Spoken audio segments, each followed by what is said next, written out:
सर्वसामान्यांना दिलासा द्या, वाढीव घरपट्टी विरोधात राष्ट्रवादीचा लढा। कोपरगाव नगर परिषदेने वाढीव घरपट्टी लागू केल्याच्या निषेधार्थ व नगर परिषद इतर चुकीच्या निर्णयाविरोधात राष्ट्रवादी काँग्रेस पक्ष आक्रमक झाला आहे। नागरिकांवर अन्यायकारक आर्थिक बोजा टाकल्याचा आरोप करत आमदार आशुतोष दादा काळे यांच्या मार्गदर्शक राष्ट्रवादीच्या वतीने छत्रपती शिवाजी महाराज स्मारक परिसरात कोपरगाव नगर परिषदेच्या विरोधात धरणे आंदोलन सुरू करण्यात आले। यावेळी अनेक नागरिकांनी हरकतीचे अर्ज नोंदवले आहेत। या आंदोलनाला ज्येष्ठ नागरिक सेवा मंच व बुद्धिस्ट यंग फोर्स मुस्लिम विकास कमिटी अशा विविध सामाजिक संघटनांनी पाठिंबा जाहीर केला आहे। अवाजवी मालमत्ता कर आकारणी रद्द करावी, कोपरगाव शहरातील 726 ढाप्यांचा संपूर्ण हिशोब जाहीर करावा, कृत्रिम पाणी टंचाईबाबत नगर परिषदेकडून खुलासा करण्यात यावा, पावसाळ्यापूर्वी रस्ते खोदण्याचे काम तात्काळ थांबवावे या धरणे आंदोलनाच्या प्रमुख मागण्या करण्यात आल्या आहेत। यावेळी सर्वसामान्य नागरिकांना दिलासा मिळेपर्यंत आंदोलन सुरू ठेवण्याचा इशारा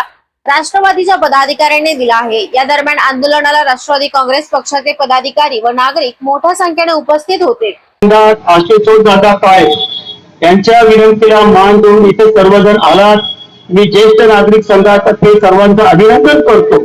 माझी स्वतःची घरपट्टी, माझं वाढ वडिलोपार्जित घर, माझा चौथी पिढी तिथे राहते आणि त्या घराचे कुठलेही कायदे नसताना पूर्वीपासून गटारी चढता वगैरे सगळं झालेलं असून आम्हाला वाढीव घरपट्टी येते।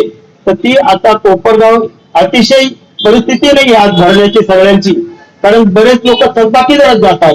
तर यांनी हवे ती वाढीव पट्टी न करता या आमच्या धरणे आंदोलनाला नगरपालिकेने माननीय कलेक्टर तहसीलदार साहेबांनी सर्वांनी सहकार्य करावं ही मी अशी या ठिकाणी ज्येष्ठ नागरिक संघातर्फे आणि ज्येष्ठ महिला समितीतर्फे विनंती करत आहोत। आणि आज आपण जो धरणे आंदोलनाचा कार्यक्रम आयोजित केला, आमदार साहेबांचं अधिवेशन असल्यामुळे ते हजर होता। आमदारांनी जी लढाई सुरू केली तिला आमचा संपूर्ण पाठिंबा राहील, मी हे या ठिकाणी आवाहन करत आहे। सर्व कोपरगावकरांनी या वाढीव पट्टीला इथे येऊन साथ द्यावी ही माझी विनंती। आज आम्ही अन्य कोपरगाव तालुक्याचे लोकप्रिय आमदार आशुतोष दादा काळे साहेब यांच्या नेतृत्वाखाली धरणे आंदोलन या ठिकाणी कोपरगाव शहरात करत आहोत।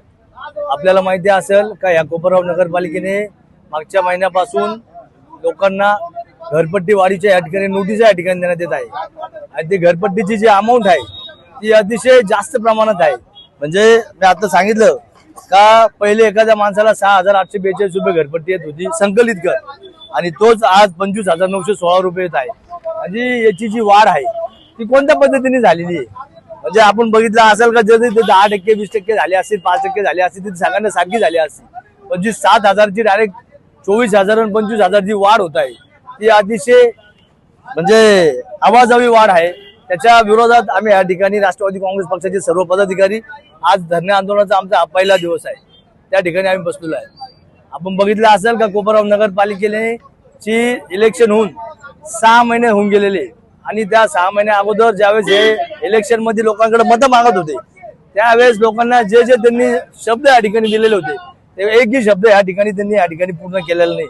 आपण बघितलं असेल का या घरपट्टीच्या विषया संदर्भात एक विषय त्यांनी लोकांना सांगितला होता का ज्या ज्या महिलांच्या नावावर घरं असतील त्या महिलांची घरपट्टी आम्ही 50% करू, पण तो कुठला 50% ते नाही, पण ही जर आवाजावी घरपट्टी या ठिकाणी वाढण्याचं काम या ठिकाणी त्यांनी केलेलं आहे।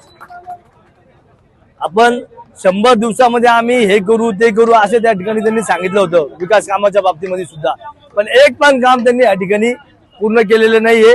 त्याच्या विरोधात आज आम्ही या ठिकाणी आंदोलनाला या ठिकाणी बसलेलो आहे। बघा ते आम्हाला काय बोलतात त्याच्याशी आम्हाला काही घेणं देणं नाही, ते आम्हाला काय म्हणतील, आम्ही जनतेसोबत आहेत आणि ह्या कोपरगाव तालुक्याची जनता हे माननीय आमदार आशुतोष दादा काय प्रयत्न करतात हे त्यांना दिसतंय। कारण की तुम्ही बघितलं असेल का ह्या ठिकाणी कलेक्टर साहेब आले होते, त्या ठिकाणी सुद्धा माननीय आमदार आशुतोष दादा काळे यांनी त्यांना निवेदन दिलं आणि मंत्रालयामध्ये माननीय मुख्यमंत्री साहेबांना सुद्धा ही घरपट्टीची आवाजावी वाढलेली ती वाढू नये आणि जी जुनी घरपट्टी आहे त्या पद्धतीनेच घरपट्टी व्हावं यासाठी ते प्रयत्न करत आहेत। त्यांनी आम्हाला काय करावं हे आम्हाला सांगण्याची गरज नाही, आम्ही या कोपरगावच्या शहराच्या जनतेसोबत आहेत। कोपरगाव शहराला 7,000 रुपयाचे जर 25,000 रुपयाच्या नगरपालिकेला भरावं लागत असेल तर ते कुठेतरी योग्य नाहीये। त्यामुळे आम्ही आज या ठिकाणी धरणे आंदोलनाला बसलेलो आहोत। त्यांच्या पक्षाचं आपल्याला काय माहित नाही. फक्त विषय एवढाच आहे का मला एवढं कळतं का नगरपालिकेमध्ये ज्यावेळेस ह्या कोपरगावच्या जनतेसमोर तुम्ही मत मागत होते त्या जनतेला तुम्ही काय काय आश्वासन दिले होते. तुम्ही त्यांचा माझी मीडियाला मान्य आहे का तुमच्याकडे जर 1 महिन्याचा 100 दिवसाचा जो व्हिडिओ असेल का 100 दिवसामध्ये आम्ही काय काय करू हा जर व्हिडिओ तुमच्याकडे असेल तर तुम्ही व्हिडिओ बघा आणि त्या व्हिडिओ मध्ये तुम्हाला दिसेल का त्याच्यातलं एक तरी काम त्यांनी 100 दिवसात पूर्ण केलेलं का. आज 100 दिवस नाही, आज 22/12ला मतदान निकाल लागून आज 22 तारखेला 6 महिने कंप्लीट झालेले. आज या ठिकाणी आमदार आशुतोष दादा यांच्या आदेशानुसार कोपरगाव शहरामध्ये नगरपालिकेने जी वाढीव घरपट्टी केलेली आहे त्याच्या निषेधार्थ आज या ठिकाणी सह्यांची मोहीम व धरणे आंदोलन करण्यात येत आहे.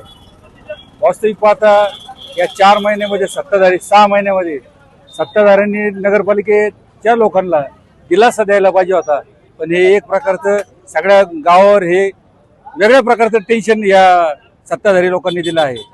आमचं घरपट्टी वाढवली त्याचा विषय नाही, पण ती 5% 10% वाढली तर ठीक आहे. आता काही ठिकाणी 6,000ची 20-25 रुपये झाली. हे लोक कुठून पैसे भरणार. व हे आंदोलन हे राजकीय ठीक आहे, राजकीय पक्ष करतोय, पण ही जनतेची भावना आम्ही लोकांपर्यंत त्यांच्यापर्यंत मांडतोय. जनतेसाठी कोण भांडणार. विरोधी पक्ष जोपर्यंत तुम्हाला धरते तोपर्यंत तुम्ही नीट काम करणार नाही. पण या गोष्टीचं वाईट एक वाटतं की तुम्हाला लोकांनी जनतेने तुम्हाला लोकांच्या समस्या सोडवण्यासाठी निवडून दिलेलं आहे, पण तुम्ही समस्या लोकांच्या वाढवताय. आणि साधं का मी लोकांना आश्वासन सुद्धा देऊ शकत नाही तुम्ही का आपण जे आहे त्याच्यात काहीतरी दिलासा देऊ नागरिकांना. म्हणजे तुम्ही तुमच्या सत्तेच्या मुजोरीत इतके दंग आहे तर तुम्हाला नागरिकांशी त्याचं काही देणे घेणं राहिलेलं नाही. दुसरा विषय ढाप्यांचा विषय हा खूप गाजतोय हा विषय. पण मला काय म्हणतो तुम्ही जर लावलेले ढापे तर तुम्ही ते दाखवा ना. तुम्हाला एवढे 1-1 महिना 2-2 महिने का लागू शकतात. ढाप्यांचा जर विरोधी पक्ष म्हणताय कोपरगाव शहरातील नागरिक जर शासनचे ते ढापे नेमके कुठं लागले मग तुम्ही सांगितलं पाहिजे का हे 1 नंबर. आम्हाला नका दाखवू, जनतेला दाखवा. ज्या जनतेने तुम्हाला निवडून दिले ना त्या जनतेला तुम्ही दाखवा. 1 नंबर 2 नंबर 3 नंबर प्रभागात जा. त्या संख्या तुम्ही सांगितली होती की 1 नंबर प्रभागामध्ये 25 ढापे दाखवा ना. तुम्ही मतमागा लोकांच्या दारामध्ये गेले होते ना तुम्ही, मग लोकांना ढापे दाखवायला तुम्हाला काय कमीपणा आहे. तुम्ही जर खरे आहे तर दाखवलं पाहिजे.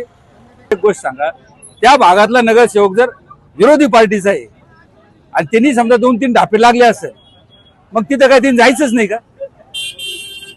असं थोडे असतं. ते निवडून आले ते जाणार तिथं. पण आमचा मुद्दा तुम्ही लक्षात नाही घेते. ढाप्यांची संख्येमध्ये लोकांना साशंकताय.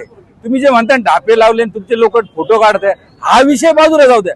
तुम्ही जे सांगितलंय ना 1 नंबर 2 नंबर 3 नंबर मध्ये इतके ढापे बसून तुम्ही दाखवा ना यार. तुम्ही खरं आहे ना तर तुम्ही जनतेला दाखवलं पाहिजे. तुम्ही प्रत्येक वेळेला या आंबेडकर पुतळ्यावर काय एका भांडण मारामाऱ्या करायचे. तुम्हाला जनतेने निवडून दिलेले लोकांचे कामं करण्यासाठी तुम्ही लोकांचे कामं करा. लोकांच्या शंका असेल त्याचं निरसन करा. तुम्ही लोकांना आश्वासन दिलं होतं की महिलांना आम्ही 50% घरपट्टी. आज कोपरगाव शहरातील महिलांनी त्याला बळी पडले असत कारण चला आपली घरपट्टी 50% होणार आहे. ती 50% तर कमी नाही झाली, उलटी 5-5, 6 पट वाढवली. यांना काही जाबच विचारायचं नाही का. दुसरा विषय पाण्याचा विषय का जे पाण्याचं रोटेशन कोपरगाव शहराला येत असतं ते पाण्याचं रोटेशन हे 2 महिन्याकरता कोपरगाव शहराला देत असतं. 2 महिने ते पाणी आपल्याला सगळ्यांना पुरलं पाहिजे अशा पद्धतीचं नियोजन असतं. मग मला तुम्ही सांगा मागच्या मे महिन्याच्या 15-16 तारखेच्या आसपास काहीतरी तळे भरले गेलेले. ह्या महिन्याच्या जून महिन्याच्या 20 तारखेला कसं काय तळे खराब पाणी लागलं आणि पाणी संपलं म्हणून सांगताय तुम्ही. मग हे जे पाणी गेलेले हे पाणी गेलं कुठं. आज कोपरगाव शहरातील जनतेला प्रश्न पडलाय, आम्हाला पण प्रश्न पडलेला आहे. माजी नगराध्यक्ष विजयराव वाडणे यांनी तुमची पाण्याची चोरी धरली होती त्यावेळेला तुम्ही सगळे पत्रकार गेले होते. कुठून कुठची पाईपलाईन गेली हे तुम्हीच बघितलं होतं. मग त्या प्रकारची तर चोरी नाही झाली ना. आता कारण बोलणारच कोण नाही. नगराध्यक्ष आपला आहे, सगळंच आपलं आहे, पाणी पुरवठा सभापती आपला आहे, सत्ता आपली, आपल्याला कोण अडवणार आहे. म्हणून कोपरगाव शहरातील जनतेचं जे पाणी आहे जे जनतेला 2 महिन्यासाठी पुरलं पाहिजे 1च महिना पुरलं तर 1 महिन्याचं पाणी कोणी चुरलं हा खूप मोठा विषय आहे. कोपरगाव शहरातील नागरिकांना जी वाढीव घरपट्टी आलेली आहे त्या संदर्भात माननीय आमदार श्री आशुतोष काळेसाहेब यांच्या मार्गदर्शनाखाली या ठिकाणी धरणे आंदोलन आयोजित केलेलं आहे. आज या धरणे आंदोलनासाठी कोपरगाव शहरातील अनेक संघटनांनी या ठिकाणी पाठिंबा दिलेला आहे. सकाळपासून या ठिकाणी या कोपरगाव शहरातील नागरिकांची सह्याची मोहीम या ठिकाणी चालू आहे. आतापर्यंत जवळपास 550च्या वरती या ठिकाणी नागरिकांनी येऊन सहाय्य केलेल्या आहे. अतिशय उत्स्फूर्तपणे या कोपरगाव शहरातील नागरिक या घरपट्टीच्या विरोधात जे आंदोलन पुकारलेलं आहे त्याला या ठिकाणी पाठिंबा देत आहे. माझी या ठिकाणी नगरपालिकेला विनंती राहील, मुख्याधिकारी साहेबांना विनंती राहील की आपण त्या ठिकाणी जी कोपरगाव शहरावरती अन्यायकारक घरपट्टी वाढवलेली आहे ती घरपट्टी आपण त्वरित या ठिकाणी पूर्वीप्रमाणे करावं. कारण आजच्या पावसाचे दिवस कमी आहे, आर्थिकदृष्ट्या या ठिकाणी मार्केटला परिस्थिती नाहीये, गोरगरीब जनता या ठिकाणी या परिस्थितीची परेशान आहे.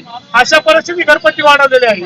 ही घरपट्टी या गोरगरीब जनतेला परवडणार नाही, तर या ठिकाणी नगरपालिकेने पुनरुच्चार करून पूर्वीप्रमाणेच घरपट्टी द्यावी, यासाठी माननीय आमदार श्री आशुतोषदादा काळे साहेब यांच्या मार्गदर्शनाचे आंदोलन चालू आहे. कोपरगाव शहर जनतेला विनंती करतो की आपणही या ठिकाणी या घरपट्टी विरोधात जन आंदोलनात सामील व्हावं आणि या कोपरगाव नगरपालिकेला पूर्वीची घरपट्टी द्यावी, यासाठी भाग पाडावं. प्रतिनिधी महेश गायकवाड, महाराष्ट्र माझा न्यूज, कोपरगाव.